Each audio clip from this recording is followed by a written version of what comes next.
it is what it is. And the other one who's doing a sort of a pseudo vintage series is Virtual Farmer on Attingham Park, where he is using vintage equipment, but the farm is modern day, so he could have access to GPS, except his vintage equipment won't support it. He could use crop sensors, he could use spot and spray sensors on the weeders or on the sprayers, but if you're using absolutely vintage equipment, again, that's not going to be available to you from a roleplay aspect. So again, whoops, that was wrong.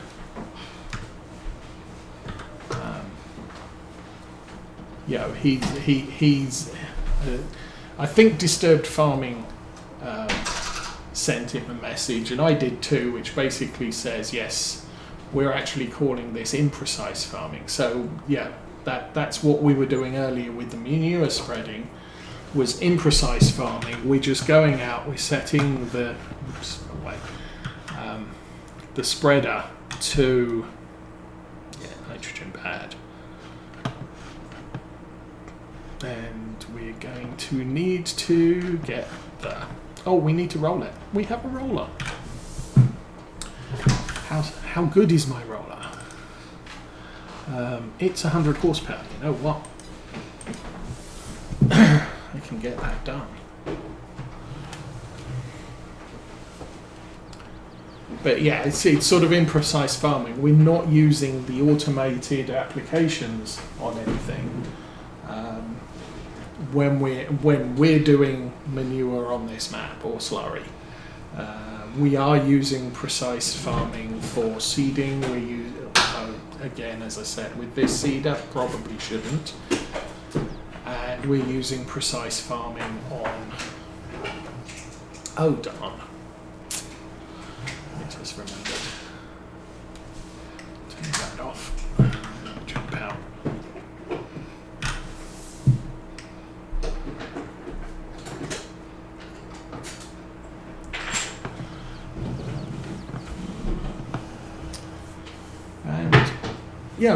Even paying attention to our precision farming stuff, we are still not maxing out our precision or our environmental score. We keep missing on something. I think one field I forgot to even fertilize it last year, so suffered on yield, suffered on environmental score. How did I do that? I don't know, but really, that was just a dumb move on my part. Okay, I believe, pretty sure I've got my roller here. I hope I've got my roller here, because if I don't, I just drove all this way for nothing. Yeah, there it is over in the corner. And I still have that tree planter that I haven't used yet. We bought one area of trees, chopped them all down, and then added them to the field that we just bought. So we got income from the wood, but there was a plan to actually buy a tree area, chop the trees down, and then replant them, so they would be available again sometime in the future. Don't know how long in the future, but yeah, sometime in the future.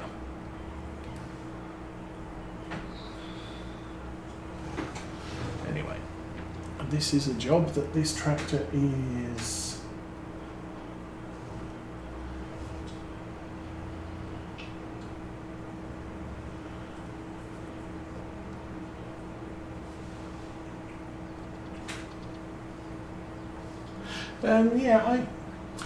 while I tend to use GPS a lot, or a fair amount, I wouldn't say a lot. I mean, it's like, I'm not playing Farm Manager, so I don't have, course play on every single job I'm doing, which I know some YouTubers tend to. I'm just going to set course play up on this tractor, and then I'm going to set horseplay up on this tractor, and you just end up with, well, yeah, you're farm manager, you're not farmer. But, yeah, we do a lot of the work ourselves, or we use an in-game helper a fair amount of the time.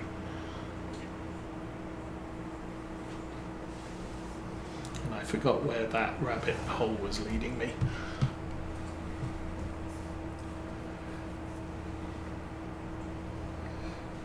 But, yeah, we get the jobs done. I've got the vehicles to do it. So I'm fairly okay with where we're sitting at the moment. But yeah, that was where I was. So yeah, where you have some people who, I think in some cases almost overuse courseplay. There are others who will overuse GPS. I'm not really. I'll use GPS a fair amount, but I'm not really. I've got to use GPS on everything. This tractor doesn't even have GPS, so if I was going to roll this field, I'm doing it all by eye. The harvester doesn't have GPS on it at the moment, but I can harvest,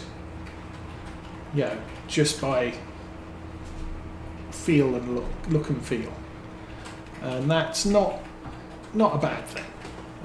And it's something that got me in big trouble when Farm Sim 19 came out. Cameo, good morning and happy birthday. It was as I said, it was something that got me in trouble between Farm Sim 19 and 17 and 19. I had been overusing GPS for everything. And then Farm Sim 19 comes out, and I'm just not able to do anything accurately in Farm Sim 19. And it's sort of, I really miss GPS. When's GPS coming out? And unfortunately, it was the GPS we have now, which I'm now used to using. But I believe this GPS is by Wopster, and the old one was by GTX, I think. Why am I in here? Because I want to plant canola. Okay, well that would be a plan. So yeah, it wasn't so much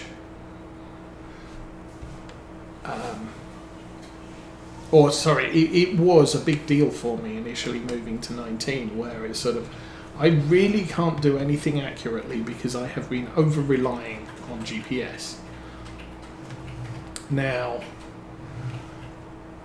consequently, when 19 was coming to its end, I was really trying not to use GPS too frequently, because I absolutely knew that when Farm Sim 22 comes out, if I'm relying on GPS too much, I'm going to struggle. So basically what I ended up doing was a lot of stuff by eye. Consequently, I think I would prefer to have GPS on their harvester, but I don't absolutely have to have GPS on their harvester. We'll eventually get it, but it's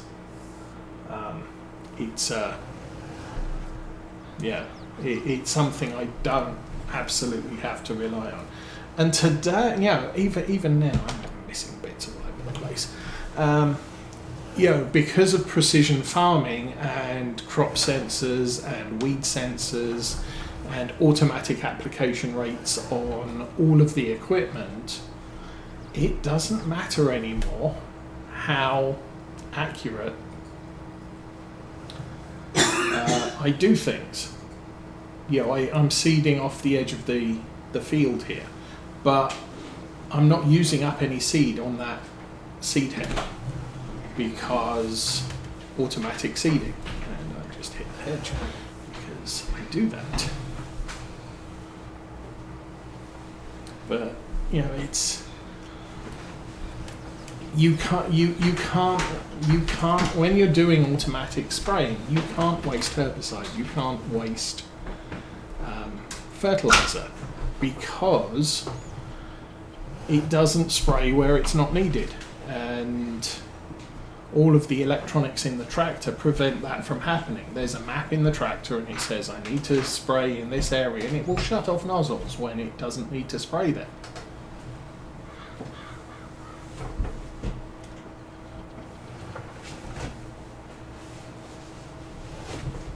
And yeah, there's kind of, I mean, this isn't exactly a small map, but we started small. We started in hard mode, so 500,000 of which a fair amount was loan, and we are slowly building it up. We're getting to the point where now, you know, we are making good use of all the equipment. I could do with a bigger seeder, but I can still, for the most part, do all the work without managing the farm. And it's Farm Sim, it's not Farm Manager. So I'm kind of happy doing it this way. But I will use all the helps I can get. I need to go off mic for a minute. I'll be back soon.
Have fun, bye.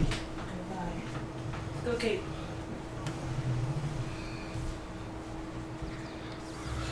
Okay, we're back. So,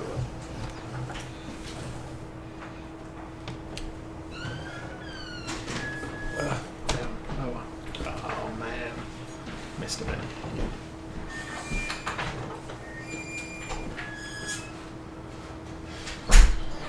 Okay, so Mrs. Osa and Teenage Osa are out for the rest of the morning and probably a couple of hours into the afternoon. We have heard that our former foster daughter is not feeling well, so she won't be coming, but the 5-year-old boy will be. So it's all going to be mayhem from this afternoon. But yeah, on the subject of smaller maps, I've tried to keep myself to maps, even if they're not small. I would consider something like Old Stream Farm to be small. And I think in the past it's not even a 2x2 kilometre map. But yeah, this is a 2x2 map. In some ways it's big. It's a long way to the sell point that most things tend to be of the highest value. But the fields are small. I can do a field in a matter of hours, and I know I've watched some YouTubers that don't play Farm Manager, and then they pick some American farm where you've got a 25-acre field to harvest, and it takes them 3 streams to get it all done. Especially when they harvest, they then have to bale, they then have to collect the bales, and it's sort of, dude, you've spent 3 weeks on this field and we're still not done, and now you're going to plough it, and what's going on in the rest of the map? And I have started some playthroughs on maps like that, and it's just this isn't going to work for a stream because I'm doing all the things on one field for the next 3 weeks, and I can't be doing that. I get bored, you'll get bored. Am I going forwards? Yes. So I much prefer, even if it's a big map, to have a big map with smaller fields. And yeah, like we're doing with this map, this is as far east as we go along the top. There are a couple of fields over there that we could buy, but it's a longer trip to them. We own a field across the road, and then we own most of the fields in that direction. The only one we don't is the huge grass field that I am deliberately not buying because contracting is good on it. But, you know, there's a whole map over there, and we do visit it from time to time, but we're kind of driving through to do stuff, like sell crops or purchase things, and the occasional contract. And obviously with the occasional contract, actually a fair number of contracts, but I've explicitly limited the number of contracts we do by saying we can only contract one day in a month. Oh, I should do alternates, shouldn't I? Okay. But it's we do get to see the map, but this again is a long-term series. We are probably going to end up in somewhat of a farm manager mode, much like we did on Lawfolds, much like we did on Oakfield. But it's years into the game, you know, into the series, before we're getting that way. What I am trying to do is, you know, I'm selling the perishable produce, and the perishable produce must be sold according to self-inflicted rules one day a month, at least one day a month. I mean, I've sold the tomatoes today. I could sell the tomatoes again on August 3, or I could sell them again on August 2. There's no rule that says I can't sell them every day, but that's a lot of travel I have to do. So there's a little bit of leniency to my game style. I'm saying, okay, I have to sell them at once a month, but I can do it whenever. Now, what I'm trying to do is do that off camera, because you know what I'm doing. That's money. And we did, as I said, we made 14,086 at lunchtime today, selling our tomatoes and bread and butter. We could start a sandwich restaurant. I'm not even sure if that's a thing.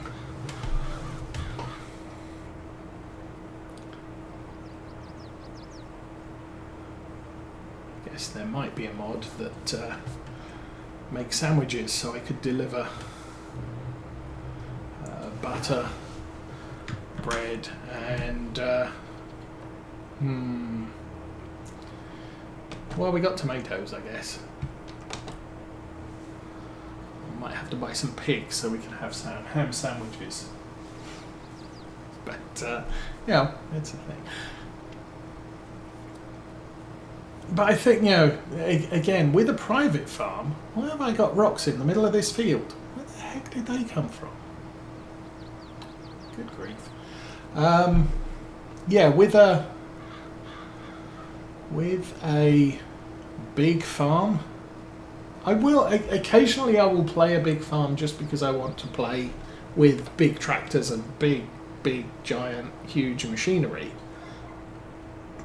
But for a stream, I'm generally not going to do that. I'm going to do all triples. 1, 2, 3, go.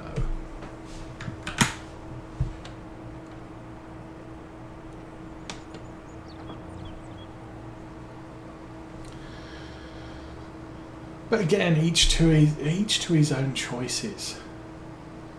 I mean, it's like in model railroading. Some people want a big main line with big fast trains, and other people are quite happy to run a little branch line with a lot of shuttling freight cars and passenger trains in and out. And Farm Simulator, different things for different people. Some people like the big giant equipment, and others just like the small farms or the old farms or whatever. But just because a map is 4x doesn't mean, oh, I'm not going to play it for a Saturday stream. It's just that it might take a while before we end up seeing most of the map, because I'm going to limit my operations to something a little bit more manageable. Oh, what was it? The farm I was talking about earlier, Eastern European map, that had about 130 fields, and we owned 3 small, tiny fields with small, tiny tractors. But the 130 fields were all small, tiny fields. And to get around the map, we would do contracts. So we got to see a lot of the map, and it was a very nice map. On good time. But, I don't even know if that was a double, 2x map, 4x map, whatever. But, there was vast acreages of things, but all the fields were really tiny. I could get out and I could plough a field in a few hours, and it was our weekday session, so I had about an hour per stream to do anything. But within an hour, might have been 2 hours, because I also played that particular map on a ×5 time. So 2 hours of real time was 10 hours of game time. Between sunrise and sunset, you generally have about 2 hours or 10 hours of farm work time in daylight, and so 2 hour stream, and that's kind of what I limited myself to.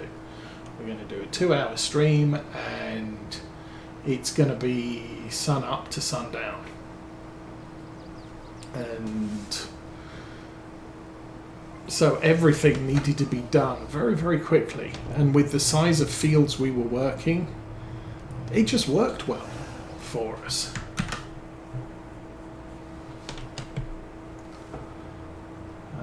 And if I had weeknights to do things, that might be a thing. At the moment, we have Tinosa, which takes up a lot of evening time, and so I don't have the opportunity to stream, and that's really because we're being a little bit more formal about supper time and all of the things. So once I finish work, I'm not really free to do anything until way gone 8 o'clock, usually 8:30, 9 o'clock, many nights. And I don't feel that's enough time to do a stream, because I'm getting tired and I have to get up in the morning to go to work. So, they're kind of blown out. Before we were fostering or and adopting, I could stream most nights because it was me and Mrs. Osa. And she did her thing at night, I did my thing at night. We weren't so formal with food preparation and everything, so lunch was or dinner was when dinner happened. And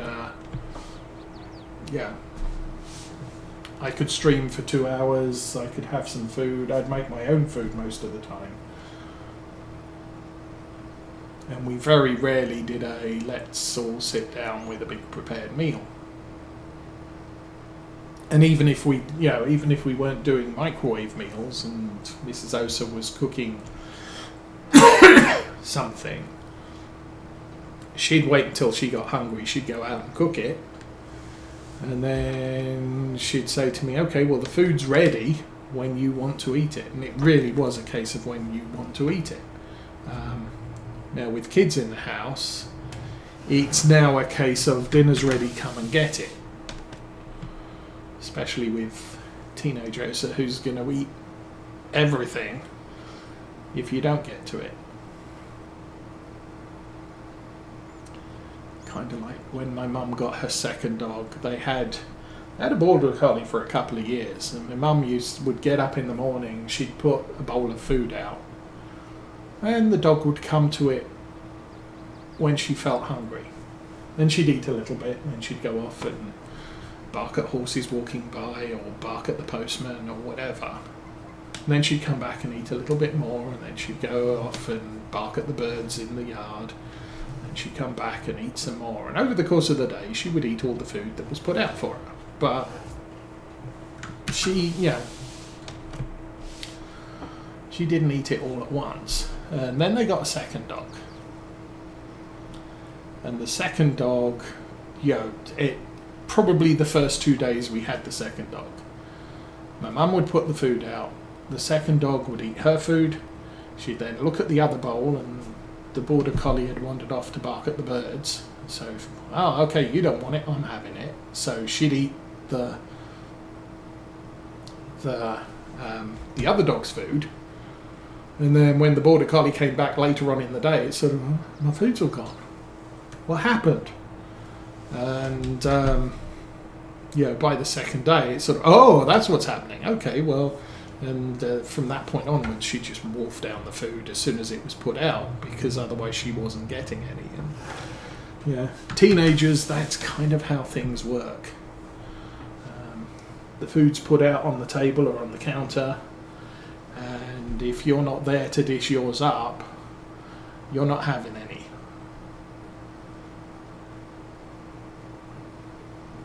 Anyway, that's the thing. There's a lot of rain outside. I guess people aren't playing outside later today. Well, former foster daughter's not coming, so she does have issues. She has more issues than not, which is a shame. But one of the reasons she was a foster daughter was because her mum was on drugs when she was pregnant, for multiple kids. I'm not sure about the eldest daughter. She's now over 18 and out of the house, and we never fostered her because her dad took her when mum had the kids taken away. But the next boy down has a vision problem. I think maybe a hearing problem. One of his eyes, he's legally blind in. And the other one, he's not great. And obviously they prescribed glasses, and he wouldn't wear them. And eventually he did. The girl who still comes to visit, she actually has a problem with temperature management. I guess if anyone used to watch Farscape, kind of like the peacekeepers that, basically if they got too hot, they shut down. She's kind of like that. If she gets too hot, she will get heat stroke very, very, very quickly. So, and when we got her, we had a vehicle that the air conditioning didn't work, which wasn't too bad because we got them in the fall and went all the way through winter and spring, and we hit summer, and I think we went on a very short trip